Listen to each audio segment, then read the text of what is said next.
With great power comes great responsibility. Who's heard that phrase before? Oh, almost every single hand just went up. Can anyone tell me where that phrase came from? Spider-Man. I understand why you would say that, and you might be surprised to learn it's actually a very ancient phrase, and I didn't discover that until I was already writing this sermon. I thought it came from Spider-Man too. So, with great power comes great responsibility is an ancient adage, at least as old as the 1st century BC, in the allusion of the sword of Damocles. While the sentiment has been expressed many different ways over the centuries, the exact phrasing was also used during the French Revolution in 1793, likely borrowed from the works of philosopher Voltaire. But today, we probably know the phrase because of Spider-Man. With great power comes great responsibility, a lecture given by his Uncle Ben to a young Peter Parker. Over the last few decades, as the Marvel movie franchise rocketed superheroes into popular culture, that phrase has become one of the single greatest moral injunctions in all of pop culture, according to comic book writer Greg Pak. In a society where it's becoming ever more counter-cultural to find a faith community for moral guidance, people are still naturally compelled to seek out some kind of compass. And one of the secular sources that has risen to the occasion is the world of comic books. Comics have a way of taking our everyday problems and expanding them into something mythical and powerful. As problems are portrayed through villains with nefarious motives, the solution requires a hero to rise to the occasion. Through the conflicted interactions between the hero and the villain in the comics, the reader is invited to wrestle with the same dilemmas in everyday life. Humans are naturally wired to gravitate towards storytelling to help us make meaning in our lives.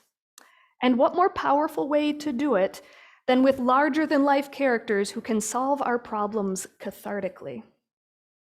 Now, I wasn't sure if anybody was going to dress up as a superhero to come to the service today. I left it open to the possibility. I put a little note in the e-news that if you ever felt compelled to dress as a superhero for Sunday services, today was a really good day to do it. Now, I don't want to make assumptions about anybody's outfits, and so if anybody did dress as a superhero today, this is your moment to shine. Do we have any superheroes in the house or online? I would love to admire your outfit for a moment if you did in fact take the time to dress special for today. Are we seeing anyone online wanting to share? Okay. Now, just in case we had any superheroes show up today, I didn't want you to be alone.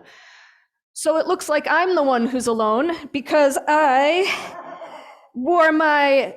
Now, these days it would be side with love. The language has been updated in order to live up to our anti-oppression principles to combat ableism. But this is a now, I guess you'd call it vintage, standing on the side of love t-shirt. And to go with my t-shirt, I have a superhero cape. Which, by the way, if any of you are fans of Penzeys Spices, they sell these dish towels, but they are also superhero capes, and it says so on their website. So this is my bona fide superhero cape, and I wear it for your entertainment today. You're welcome. That's right, there's a superhero in the house, folks. And you too can be a superhero with the flip of a cape. I want to invite us today to explore the power of the superhero narrative through the lens of Black History Month today. Superheroes tend to appear both figuratively and literarily when the need for them arises. As Alice Walker said, people give up their power by thinking they don't have any. And Black superheroes are one way for the Black community to lay claim to power. So let's take a look at what was going on through the history of Black superheroes in comic books, TV, and films. I have a little slideshow to walk us through a small sampling of these characters.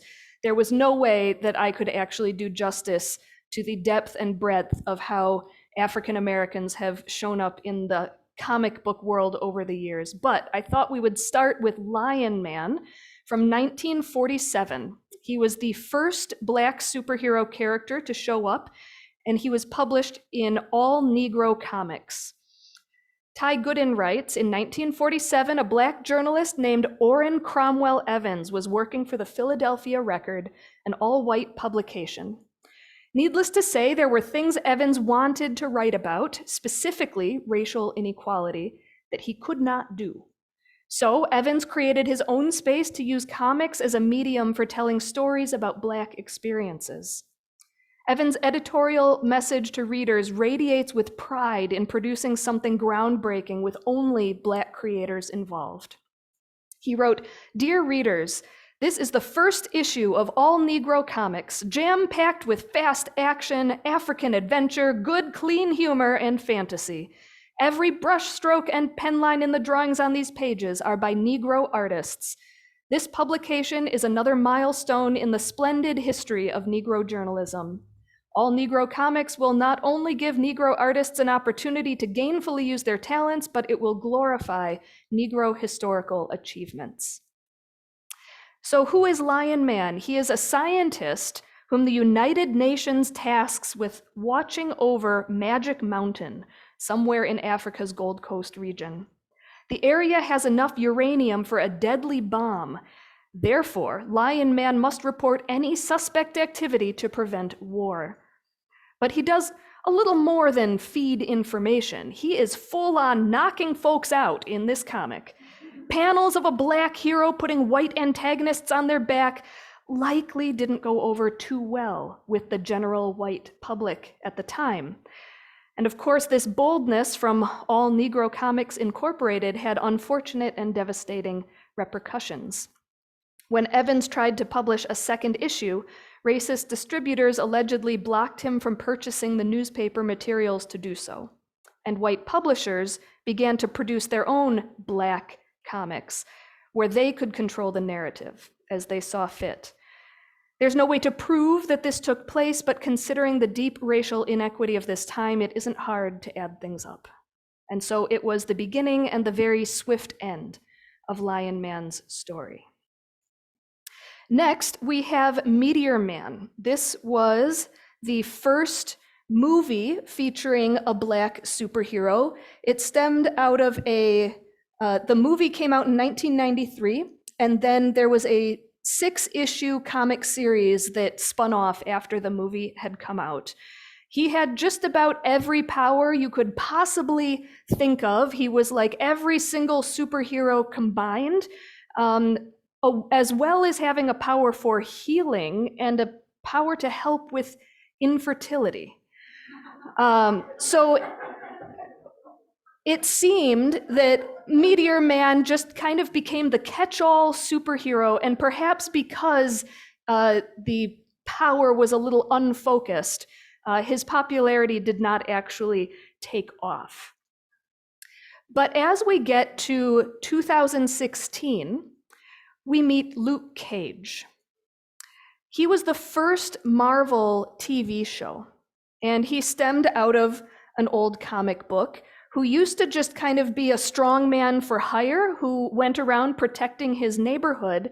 And then as time went on, he was reimagined as a true hero. Now, if you can remember what was going on in 2016, with the rise of Black Lives Matter and the increased awareness of and protest against police violence and extrajudicial deaths, it's really no wonder that the world needed a Black man who was bulletproof. Luke Cage, a bulletproof Black man, is played with sturdy, studly aplomb by Mike Colter. And he was not the first Black superhero lead of a TV show, but he was the first for Marvel, the first of the 2000s, and surely the first Black superhero to bring a hip-hop soaked, unapologetic Blackness to television. A little bit after that, we got Black Panther. Now, Black Panther actually came about in 1966 through comic books. He was created by white men as an effort at representation. Now, in the same year, 1966, the Black Panther Party was formed. So there's a little bit of a chicken and egg argument about who could claim the name. And in an effort to distance the comic from the political movement, in the comic, he tried to change his name to Black Leopard.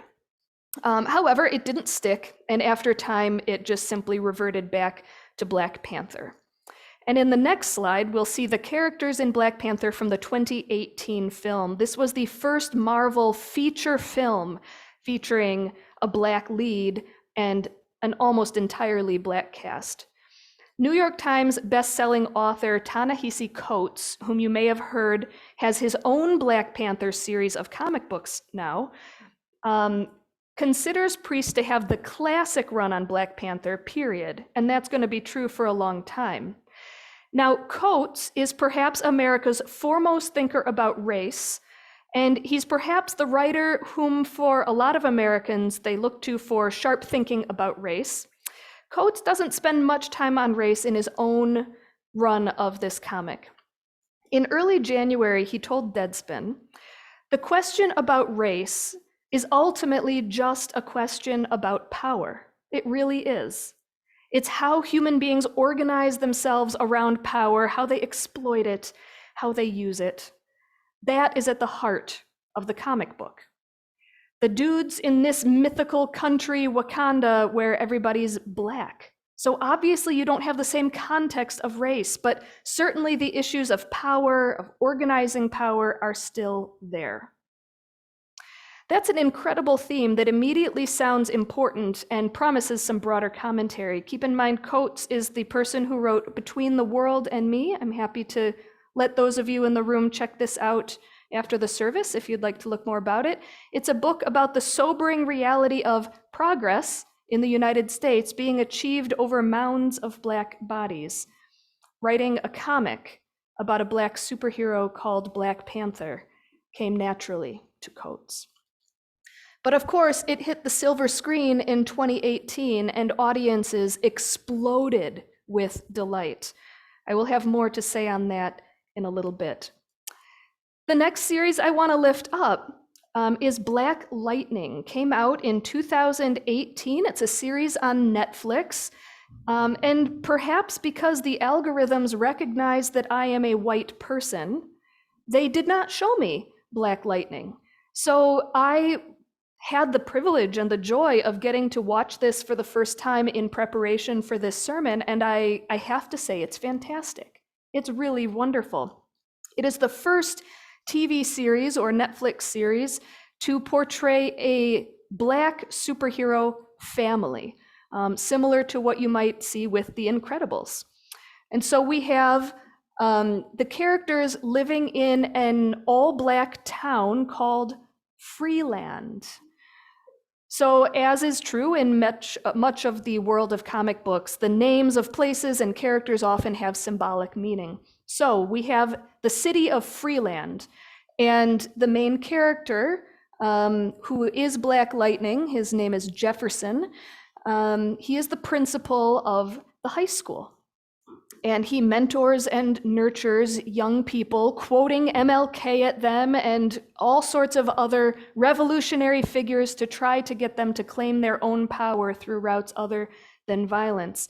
Because of course there are also gangs and mobs within the city, also comprised of Black people. And so this show really shows the full spectrum of Black reality, Black possibility, and the dynamics that the Black community wrestles with on a daily basis. And the next series I'd like to lift up is Raising Dion. Also a Netflix series, came out in 2019, and it's about a Black child with powers. When the series opens, Dion is 7 years old. It's based on Dennis Liu's comic books and the movie short of the same name. Raising Dion was adapted by Carol Barabee for Netflix, and the family drama follows a devoted mother named Nicole as she struggles to keep a job and rear her precocious son Dion after the death of her husband. Nicole's parenting duties become more intense when she discovers that Dion can suspend himself and other objects in midair, go fishing without a pole by making the fish levitate, and defend himself against bullies at school by throwing them around with his mind. This show is part of a cultural shift within the world of superhero entertainment. And Charlize Antoinette, the costume designer for Raising Dion, has witnessed the results of positive representation firsthand thanks to her one-on-one interactions with young fans of the show. Antoinette, who also worked on Spike Lee and Netflix sci-fi movie See You Yesterday, recently spoke to a group of 50 students at a Boys and Girls Club in Cleveland. And she said, "There were elementary school-aged kids and even high school students, mostly Black, and all they wanted to talk about was the show," she said. "I had no idea that this kind of representation would affect them this much." So the next slide is just a conglomeration, a sampling of some of these characters and others that we didn't have a chance to talk about. I hope that this might pique your curiosity to go explore Black superheroes. Their stories are incredible and powerful and affirming. But perhaps the greatest superpower portrayed through all of these series is the power of Black joy, Black resistance, and Black hope. The representation offered on the screen helps the Black community heal from the generational trauma that has been inflicted upon them by white supremacy culture over the years, over the centuries, really. And the healing becomes possible because the trauma and injustice and impact is finally being acknowledged and talked about. There are, of course, the cathartic fight scenes, but that's not all there is to it. Through the world of Black Panther, today's Black community is offered a chance to see what an African country might look like as a futuristic world power that had never been ravaged by the evils of slavery and colonization. And of course, there's the fierce joy in hearing the genius African princess scientist Shuri exclaim to the token white character, "Don't scare me like that, colonizer!" And she doesn't get reprimanded or put in her place because she's already in her place, and it's a place of power. Yassi Wrights adds, "What Black Panther achieved is indisputable. T'Challa, the king, had a team of personal guards who were only highly skilled Black women, something that had never been done before. Among the film's many distinctive factors were how the majority of the people who worked on it, from the director to the costume designer, were Black. The film grossed $1 billion at the box office, making it one of the most successful films made to date. And it was also the first Marvel film to have a predominantly Black cast. And Marvel offered a huge budget, over $200 million, to produce the film. And that was unheard of, period." One of the ways we process and work through trauma is by using storytelling to reenact it, and then creating a different narrative, a powerful narrative, a healing narrative. In both Black Lightning and Raising Dion, audiences are given insight into how adults can have conversations with young people around the issues that racism brings into all of our lives. From helping a young adult navigate the balance between fighting for justice and personal safety, to trying to introduce a young Black boy to the horrifying reality that as he grows up, he will be perceived as a threat because of the color of his skin. And because these conversations are happening on the screen in a format that audiences of all backgrounds can easily watch, the need for these conversations, the daily reality for some people, of these conversations is becoming understood and internalized by a much wider audience than it was even 5 years ago. And as non-Black people, especially those of us who are white, become aware of the need for these conversations, we have a powerful opportunity to let our hearts break. We might finally recognize that our reluctance to talk about these things stems from our deep discomfort over the fact that it's necessary at all. We might finally allow ourselves to feel our own grief, our own ancestral trauma, our own pain that these forces are at play in the world we live in, and only then will we truly become allies for the Black community. Because we will feel on an instinctual level that liberation is truly a collective effort. That until all of us are free, none of us are free. That I will not be truly happy and at peace until you are truly happy and at peace. And once we realize that, we might also notice that there is no I and you, but only us and we, after all. With great power comes great responsibility. So go out and use your power wisely. May it be so.